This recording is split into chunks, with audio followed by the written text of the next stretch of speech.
अस्सलाम वालेकुम। उम्मीद करती हूँ आप लोग खैरियत से होंगे। आज का हमारा जो टॉपिक है डैट इज़ फुट आर्थोसिस। ठीक है, पिछले लेक्चर्स के अंदर हमने सबसे पहले नी एंकल फुट आर्थोसिस देखा, फिर हमने एंकल फुट आर्थोसिस देखा। ठीक है, आज हम देखेंगे फुट आर्थोसिस। ठीक है, फुट आर्थोसिस सबसे पहले तो यूज़ होता है अगर हमारे फुट के अंदर कोई वीकनेस है, कोई मसल की वीकनेस है तो उसके लिए यूज़ होता है। ठीक है, या कोई डिफ़ॉर्मिटी है हमें पता है हमारे फुट के अंदर डिफरेंट जो है वो डिफॉर्मिटीज़ हो सकती हैं, जैसे फ्लैट फुट हो सकता है। ठीक है, जिसे हम पेसप्लेनस बोलते हैं। ठीक है, कोई भी फिक्स डिफॉर्मिटी हो सकती है। ठीक है, फिक्स डिफॉर्मिटी ये होती है कि हम उसके अंदर हमारे जो हैं लिगामेंट्स का मसला भी आ रहा होता है, कैप्सूल्स का मसला भी आ रहा होता है। ठीक है, और साथ में बोनी डिफॉर्मिटी भी आ रही होती है। तीनों का कम्बिनेशन होती है फिक्स डिफॉर्मिटी। ठीक है, और डिफरेंट कंडीशंस होती हैं, हम आगे आगे देखते जाएंगे हमारे फुट के ना, जैसे आर्च ज़्यादा हो, कम हो। ठीक है, इस तरह की कंडीशंस जो हैं, सब कंडीशंस में हम फुट आर्थोसिस यूज़ कर सकते हैं। ठीक है,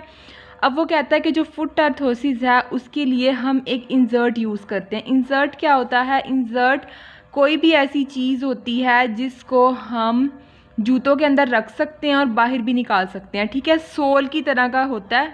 ठीक है, इस तरह का होता है। ठीक है, इसको हम जूते के अंदर रख भी सकते हैं और बाहर भी निकाल सकते हैं। ठीक है, अच्छा, और इसका एक फ़ायदा ये भी है इस इंसर्ट का कि हम इसके लिए हमें अब ये नहीं कि एक ही जूते के अंदर फिक्स है तो हमें वो एक ही जूता पहनना पड़े, ऐसा नहीं होता। क्योंकि अभी मैंने आपको बताया इंसर्ट को हम अंदर भी डाल सकते हैं, बाहर भी निकाल सकते हैं। ठीक है, तो हमने अगर एक शू पहना है और हम अब दूसरा पहनना चाहते हैं तो हम इस इंसर्ट को उस शूज़ में से निकाल के दूसरे शूज़ के अंदर भी डाल सकते हैं। ठीक है, अच्छा, अब ये जो इंसर्ट है ये हम किन किन केसेस में यूज़ कर सकते हैं। फॉर एग्जांपल अगर किसी पेशेंट को हील्स पर की कंडीशन है। हील्स पर क्या होता है? हील्स पर जो है वो हमारी जो हील है उसके ऊपर कैल्सिफिकेशन हो जाती है और वहाँ पे बोन लाइक अपीयरेंस बन जाती है। ठीक है, अब वहाँ पे बोन लाइक अपीयरेंस बनी हुई है तो जब पेशेंट चलता है ना तो उसको दर्द होता है। ठीक है, तो अब हम उसके शूज़ के अंदर इंसर्ट रख देंगे ना तो उसको वहाँ पे पेन कम हो जाती है। ठीक है, अब ये हील्स पर बनता क्यों है? ट्रोमा हुआ, ट्रोमा की वजह से हीमाटोमा बन जाता है, हीमाटोमा की वजह से ब्लड एक्यूमुलेशन होती है। ठीक है, जब ब्लड एक्यूमुलेशन होती है तो कैल्शियम डिपॉजिट होता है, वहाँ पे कैल्सिफिकेशन स्टार्ट हो जाती है और कैल्सिफिकेशन स्टार्ट होने की वजह से वहाँ पे बोन लाइक पेन आती है, बोन लाइक अपीयरेंस बन जाती है। ठीक है, दूसरी जो कंडीशन है जिसके अंदर हम इंसर्ट यूज़ कर सकते हैं that is gouty arthritis. Gouty arthritis में भी हमें पता है कि यूरिक एसिड के क्रिस्टल्स अक्यूमुलेट हो जाते हैं हमारी हील के अंदर। ठीक है, और वहाँ पे पेन कोज कर रहे होते हैं तो हम वहाँ पे क्या करते हैं, शूज़ के अंदर जहाँ पे हमारी हील आनी होती है उस जगह के ऊपर हम कोई सॉफ्ट सी पैडिंग रख देते हैं। ठीक है, ताकि वहाँ पे पेशेंट को पेन ना आए। ठीक है, उसके बाद हम बात करते हैं कि जो हमारी फुट आर्थोसिस है वो दो तरह के हो सकते हैं, इंटरनल मॉडिफिकेशन हो सकती है और एक्सटर्नल मॉडिफिकेशन हो सकती है। ठीक है, आज की वीडियो में हम इंटरनल मॉडिफिकेशन से रिलेटेड डिस्कस करेंगे और इसके पार्ट 2 के अंदर हम एक्सटर्नल मॉडिफिकेशंस के बारे में डिस्कस करेंगे। ठीक है, आज हम डिस्कस करेंगे इंटरनल मॉडिफिकेशन के बारे में। इंटरनल मॉडिफिकेशन जो है कि शू के अंदर फिक्स होती है। ठीक है, और हम इसको जो है वो चेंज भी कर सकते हैं, ये इंसर्ट की तरह की होती है। ठीक है, एक शू से निकाल के दूसरे में भी डाल सकते हैं। ठीक है, लेकिन जो एक्सटर्नल मॉडिफिकेशन होती है ये अटैच होती है हमारी सोल के साथ और हील ऑफ शू के साथ, और हम इसको एक शू से दूसरे शू में ट्रांसफ़र नहीं कर सकते। ठीक है, और ये हमारे एक्सटर्नल मॉडिफिकेशन जो है ये हमारे शू को हैवी भी बना सकती है और लाइट इन वेट भी बना सकती है। ठीक है, अच्छा, अब ये जो इंटरनल मॉडिफिकेशन है ना इसके कुछ फंक्शंस हैं। सबसे पहला तो इसका फंक्शन है रिलीफ पेन, कि ये पेन को रिलीव करती है। ठीक है, अच्छा, हमारा जो फुट का सेंटर है ना वो इतना लोड बेयर नहीं कर सकता तो फिर वो क्या करता है, लोड को डिस्ट्रीब्यूट कर देता है इंसर्ट। ठीक है, और पेन कम हो जाती है। ठीक है, अगर कुछ लोगों के अंदर जो है फुट की आर्चिस ज़्यादा हुई हुई हैं, एग्जैजरेटेड आर्चिस हैं या आर्चिस कम हुई हुई हैं, फ्लैट फुट है, ठीक है, तो हम यूज़ कर सकते हैं इंसर्ट को या इंटरनल मॉडिफिकेशन को। ठीक है, उसके बाद वो कह रहा है कि वो पार्ट्स जिनके अंदर जो है इतनी एबिलिटी नहीं है कि वो स्ट्रेस बेयर कर सके और उनके ऊपर ज़्यादा लोड आ रहा है, तो जैसे कि हील्स पर की कंडीशन में मैंने आपको भी बताया, तो वो क्या करता है, लोड को डिस्ट्रीब्यूट कर देता है। ठीक है, अच्छा, उसके बाद transfer weight bearing stress to pressure tolerant sides, ठीक है। वो एरियाज़ जहाँ पे बहुत ज़्यादा प्रेशर आ रहा है वहाँ से प्रेशर वो दूसरे एरियाज़ की तरफ डिस्ट्रीब्यूट कर देता है, फुट के दूसरे एरियाज़ की तरफ डिस्ट्रीब्यूट कर देता है, ठीक है, ताकि जिस एरिया पे स्ट्रेस आ रहा है, पेन आ रही है, वो रिलीव हो जाए, ठीक है। अच्छा, पेन किस तरह कम करता है? हमारे फुट के ना 3 पार्ट होते हैं, हमने पढ़ा हुआ है, मिड फुट एनाटमी के अंदर पढ़ा हुआ है हमने, ठीक है, फोर फुट और हाइंड फुट। अब पेन किस तरह रिलीव होती है? जो मिड फुट है वो डिस्ट्रीब्यूट करता है पेन फोर फुट पे और हाइंड फुट पे, ठीक है। अच्छा, नेक्स्ट जो इसका फंक्शन है that is protecting painful areas from contact with the shoe. मतलब जैसे हील्स पर के केस में है तो हम क्या करते हैं कि हम जहाँ पे हमारी जो हील नहीं आना है वहाँ पे हम कोई भी पैडिंग रख देते हैं, तो उसकी वजह से क्या होता है, शू का और हील का कांटेक्ट नहीं होता, ठीक है, और वहाँ से पेन जो है वो कम हो जाती है, कंट्रोल हो जाती है, ठीक है। उसके बाद है करेक्टिंग अलाइनमेंट। अगर फुट की अलाइनमेंट ख़राब हुई है तो हम बाहर से कोई भी एक्सटर्नल मॉडिफिकेशन ऐड करके फुट की अलाइनमेंट को ठीक कर सकते हैं। जैसे कि बच्चों के अंदर कंडीशंस आती हैं टेलीपेस इक्विनोवेरस की और टेलीपेस इक्विनोवेल्गस की, ठीक है। तो इनके अंदर जो है वो हम दोनों कंडीशंस के अंदर यूज़ कर सकते हैं मॉडिफिकेशंस, ठीक है।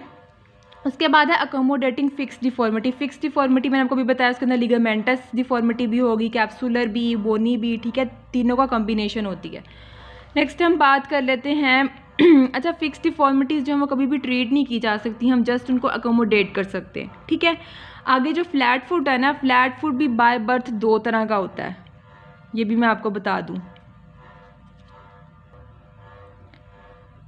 एक होता है फ्लैट फुट जिसे हम कहते हैं फिक्स्ड फ्लैट फुट और दूसरा होता है फ्लेक्सिबल फ्लैट फुट, ठीक है। जो फिक्स्ड फ्लैट फुट होता है ना उसके अंदर बोनी प्रॉब्लम होती है और जो फ्लेक्सिबल फ्लैट फुट होता है उसके अंदर मस्कुलर प्रॉब्लम होती है, ठीक है। फिक्स्ड फ्लैट फुट को हम ट्रीट नहीं कर सकते जबकि फ्लेक्सिबल फ्लैट फुट को हम ट्रीट कर सकते हैं, ठीक है। फिक्स्ड आर्थोसिस अप्लाई किए जाते हैं सारी ज़िंदगी के लिए, ठीक है। अगर पेशेंट जो है वो सर्जरी के लिए विलिंग नहीं है तो हम उसकी बोनी अलाइनमेंट को ठीक करने के लिए उसे सारी ज़िंदगी के लिए आर्थोसिस पहना देते हैं, ठीक है। ये थे फंक्शंस। अब हम नेक्स्ट बात करते हैं इंटरनल मॉडिफिकेशंस के हवाले से। वो कहता है कि जितनी इंटरनल मॉडिफिकेशन जो है वो फुट के करीब होगी उतना ज़्यादा वो अफेक्टिव होगी, ठीक है। इंटरनल मॉडिफिकेशन को वाइडली यूज़ किया जाता है, ठीक है, और इसके अंदर इंसर्ट आते हैं, मैंने आपको पहले बताया। तो वो कह रहा है कि जितना ज़्यादा इंसर्ट जो है वो फुट के क्लोज होगा उतना ही ज़्यादा वो अफेक्टिव होगा, ठीक है। अच्छा, इसके अंदर इंसर्ट होते हैं और वो इंसर्ट क्या करते हैं, मेटाटार्सल हेड तक होते हैं, ठीक है, वो फिंगर्स तक नहीं जाते, सिर्फ मेटाटार्सल हेड तक होते हैं। तो इसका एक डिसएडवांटेज ये है कि वो स्लिप हो सकते हैं, ठीक है। जब कोई भी पेशेंट ऐसा शू वेयर करता है जिसकी हाई हील है तो जो इंसर्ट हैं चूँकि वो मेटाटार्सल हेड तक होते हैं, फिंगर्स तक नहीं होते, तो वो स्किप हो सकते हैं, स्लिप हो सकते हैं, ठीक है। इसीलिए ये ट्राई की जाती है कि जो हमारे पास जो इंसर्ट हैं वो इस तरह बनाए जाएं कि वो हील से टू तक हो, मतलब फिंगर्स तक भी हो, ताकि वो स्लिप ना हो, ठीक है। उसके बाद वो कह रहा है कुछ इंसर्ट फिर जो है वो फुल लेंथ तक होते हैं सोल के। आगे वो यही बात कर रहा है कि कुछ जो इंसर्ट हैं वो पूरी सोल के ऊपर होते हैं, ठीक है, मीन्स कि वो हील से टो तक एक्सटेंड कर रहे होते हैं और इसीलिए वो एक्सटेंड करते हैं ताकि वो स्लिप ना हो, ठीक है। जब भी कोई पेशेंट हाई हील्स पहने तो वो स्लिप ना हो, ठीक है, और ये जो है वो लिमिटेड स्पेस ऑक्यूपाई करते हैं, ठीक है। उसके बाद वो कह रहा है कि जो इंटरनल मॉडिफिकेशन है वो शू के जो इंटीरियर है, जो उसका अंदर वाला हिस्सा है, उसके साथ फिक्स होते हैं, ठीक है, ताकि जो है उनकी प्लेसमेंट वहाँ पे अच्छी हो, ठीक है। लेकिन जब वो फिक्स होंगे तो उसका एक डिसएडवांटेज ये होगा कि जो पेशेंट है फिर वो डिफरेंट शूज़ नहीं पहन सकता, उसको वो एक ही शू पहनना पड़ेगा क्योंकि वो उसके अंदर फिक्स है, ठीक है।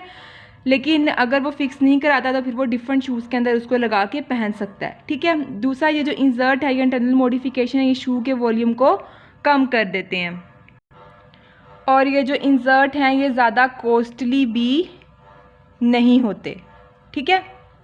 और ये जो शू का वॉल्यूम को कम कर देते हैं ना, ये इंटरनल मॉडिफिकेशन का एक डिसएडवांटेज है, remember it.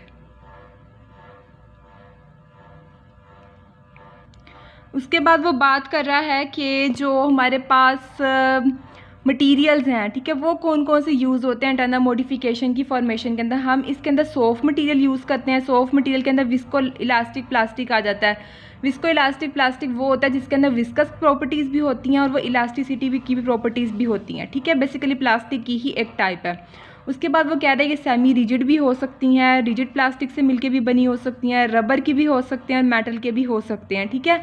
Often with the resilient overweigh. Resilient क्या होता है? रेजिलियंट वो मटेरियल होता है जो शूज़ के अंदर हमें कंफर्ट प्रोवाइड करता है, ठीक है। तो वो कह रहा है कि इसके अंदर हमें एक ऐसा ओवरले मींस एक ऐसा कवर या एक ऐसी कवरिंग यूज़ करते हैं जो कि हमें शूज़ के अंदर कंफर्ट प्रोवाइड करती है, ठीक है।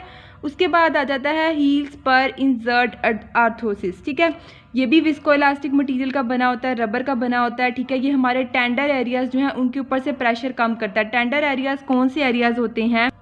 टेंडर एरियाज़ वो एरियाज़ होते हैं जिनको टच करने पे पेन हो, ठीक है, या जब वो एरियाज़ किसी दूसरी सरफेस के साथ टच होते हैं तो पेन होती है, ठीक है। तो हील्स पर इंसर्ट आर्थोसिस पेन को कंट्रोल करता है। उसके बाद नेक्स्ट है longitudinal arch support. Longitudinal arch support जो है एक वेज की तरह, जैसे हील की वेज नहीं होती उस तरह का होता है, ठीक है, और ये अलाइनमेंट को इम्प्रूव करता है, ठीक है। ये सब टेलर जॉइंट के लिए यूज़ हो रहा होता है, ठीक है। सब टेलर जॉइंट मैंने आपको पहले भी बताया था लास्ट वीडियोस में कि सब टेलर जॉइंट जो है वो हमारी दो बोन्स, टार्सल बोन्स जो हैं टेलस और कल्केनियस, उनके दरमियान होता है, ठीक है, हील के करीब, ठीक है। और ये फ्लैटिंग ऑफ आर्च के लिए भी यूज़ हो रहा होता है, ठीक है, जिसे हम पेस प्लेनस कहते हैं, फ्लैट फुट बोलते हैं, ठीक है। अच्छा, उसके बाद आ जाता है रबर स्कैफोइड पैड। जो रबर स्कैफोइड पैड है ना, इसका जो एपेक्स है, एपेक्स हम अपर पार्ट को बोलते हैं, उसका अपर पार्ट जो है वो टेलस और नेविकुलर ट्यूबरोसिटी के दरमियान होता है, ठीक है। Next one is flexible flat foot. Flexible flat foot मैंने आपको पहले भी बताया कि ये मस्कुलर डिफॉर्मिटी की वजह से होता है, ठीक है, और हम इसको रीअलाइन कर सकते हैं एक semi rigid plastic UCBL insert use करके। UCBL stands for university of California biomechanical laboratory insert, ठीक है। ये हम यूज़ करते हैं और फ्लेक्सिबल फ्लैट फुट को ठीक कर सकते हैं। ये हमारी हील और मिड फुट को कवर कर रहा होता है, ठीक है। उसके बाद लास्ट वन है मेटाटार्सल पैड। मेटाटार्सल पैड जो है ना, ये कन्वेक्स होता है, ठीक है, डोम शेप्ड होता है, मींस गोल होता है, ठीक है, और इसका जो अपर पार्ट है, जो एपेक्स है, वो हमारी शाफ्ट को कवर कर रहा होता है। और ये मेटाटार्सल पैड क्या करता है? ये जो हमारे मेटाटार्सल हेड के ऊपर स्ट्रेस सारा होता है उसको ट्रांसफ़र कर देता है हमारे मेटाटार्सल शाफ्ट्स के ऊपर, ठीक है, और ये हमारी इनर और आउटर सोल के दरमियान प्रेजेंट होता है, ठीक है। अच्छा, इसका एक ख़तरा ये होता है कि ये स्लिप हो सकता है मेटाटार्सल पैड, इसीलिए इसको हमारी दोनों सोल्स आउटर और इनर सोल के दरमियान फिट किया जाता है ताकि ये स्लिप ना हो, ठीक है। उसके बाद इसके अंदर लॉन्ग स्टील के स्प्रिंग्स होते हैं। वो स्टील के स्प्रिंग्स क्या करते हैं? वो हमारे जो पेनफुल जॉइंट्स हैं जिनके ऊपर पेन आ रही है उसकी मोशन को लिमिट करते हैं, ख़त्म करते हैं ताकि पेन ना हो, ठीक है। और इसके जो इफ़ेक्ट्स हैं वो रिजिड इंसर्ट जैसे ही होते हैं, इसके इफ़ेक्ट्स जो हैं वो रिजिड इंसर्ट जैसे होते हैं, ठीक है। ये था हमारा आज का टॉपिक जो था फुट आर्थोसिस से रिलेटेड और जिसमें हमने सिर्फ इंटरनल मॉडिफिकेशन को डिस्कस किया है, ठीक है। नेक्स्ट जो पार्ट है हमारा वो भी फुट आर्थोसिस से रिलेटेड होगा, लेकिन हम उसके अंदर एक्सटर्नल मॉडिफिकेशंस को डिस्कस करेंगे, ठीक है। Thank you.